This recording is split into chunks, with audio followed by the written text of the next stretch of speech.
Oke, selanjutnya kita akan coba membuat materi. Ya, bentar ya.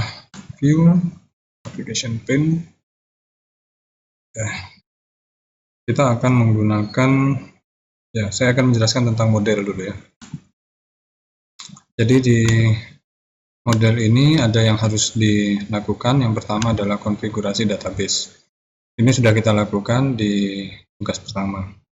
Kemudian setelah itu kita aktifkan. Untuk mengaktifkan ada dua cara. Ini adalah cara pertama. Kita menuliskan ini di setiap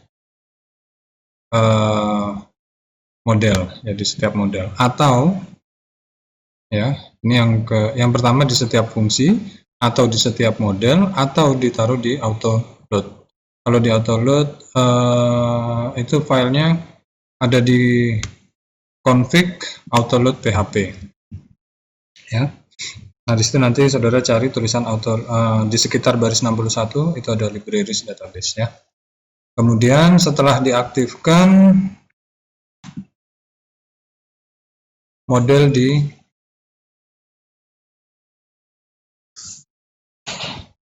diaktifkan, dijalankan ya, diinisialisasi. Caranya adalah ini tadi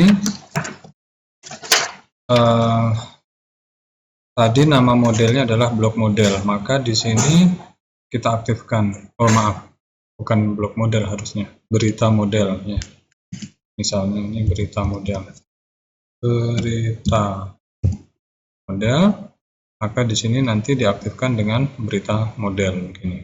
Huruf besar, huruf kecil. Kalau misalnya di sini huruf besar, di sini huruf kecil, nggak apa-apa, sama aja ya. Oke.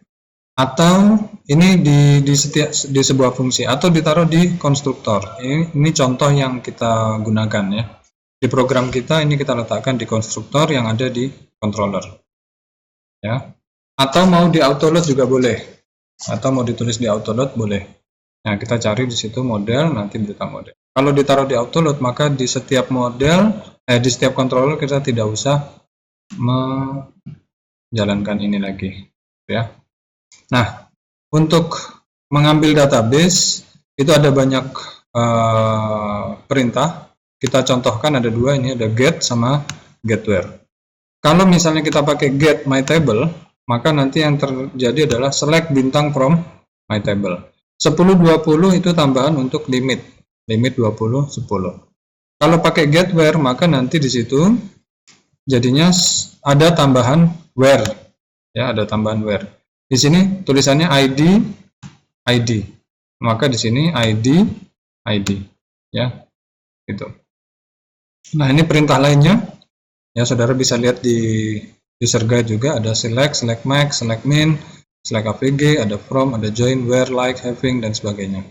Kalau misalnya kita tuliskan begini, ada 3 baris seperti ini, maka perintah yang dihasilkan adalah select bintang from berita, itu yang ini ya, kemudian where kode itu yang ini ya, and like judul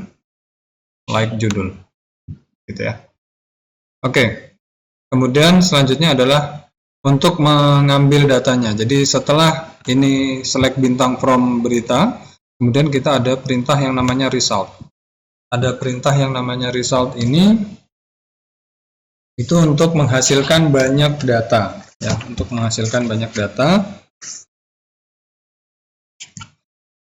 ya. Karena banyak data, maka untuk menampilkannya kita pakai perintah for each ya. Kita menggunakan perintah for each. Nah, misalnya datanya ada title, maka nanti di sini pakai panah. Kenapa panah? Karena dia result itu akan menghasilkan adalah objek. Kalau result array yang dihasilkan banyak tapi bentuknya adalah array. Jadi bukan pakai panah tapi pakai kurung siku. Kan array itu pakai kurung siku ya. Pakai for each. Coba saudara perhatikan bedanya kalau result array dan result saja. Di sini for each-nya seperti apa? Gitu ya. Ini result ya. Result array. Nah, ini sebetulnya bisa begini. Result. Nah, gitu ya. Kalau nggak begitu, atau di sini kita tidak perlu seperti ini, ya, kita tidak perlu seperti ini. Bisa seperti ini juga, ya. Oke, silahkan pilih cara yang mana, mau cara yang di atas boleh, atau cara yang di bawah sama saja.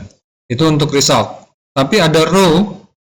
Nah, ini untuk mengambil satu data, satu baris data, ya. Misal saya punya this db get berita. Tadi kan select bintang from berita kan. Terus saya ambilnya pakai row, maka datanya itu hanya baris pertama saja.